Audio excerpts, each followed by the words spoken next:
Chelsea could look to break the record transfer fee this summer. Honestly, the transfer stories that come out about Chelsea every day just never cease to amaze me. Breaking news today, Craig Hope has reported that conversations have taken place between Chelsea and Newcastle over Alexander Isak. The Blues have indicated a want to sign the Sweden international. Ed Aarons also reported that Chelsea have made an inquiry for Isak. Newcastle want more than 115 million and doubt Chelsea can afford to do so. He then goes on to report that Newcastle will do everything in their power to keep Alexander Isak on Tyneside and have let Chelsea and Arsenal know that it would take an astronomical offer to alter that stance. Chelsea have made an initial inquiry for the Sweden striker. And Scott Wilson has reported that Chelsea will have to spend north of 200 million to land Isak this summer. Newcastle don't believe Chelsea would even get near that, so they are not concerned. Honestly, this club never ceases to amaze me in the transfer market. I'm not going to get carried away with this story because Chelsea are not going to sign Alexander Isak, and if they do,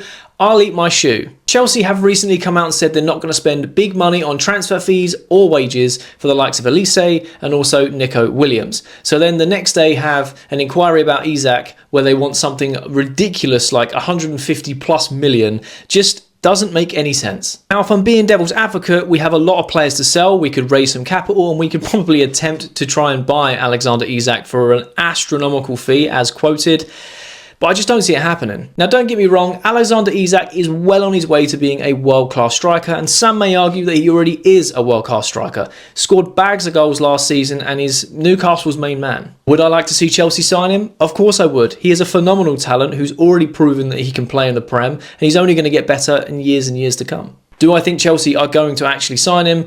No, no chance. If we drop 200 million on him, I can't fathom the words for it. But that's just my opinion. I want to know what you guys think. Let me know in the comments if you would try and sign Alexander Isak for 200 million. I love having a conversation with you guys. And if you are new around here, make sure you hit that follow button.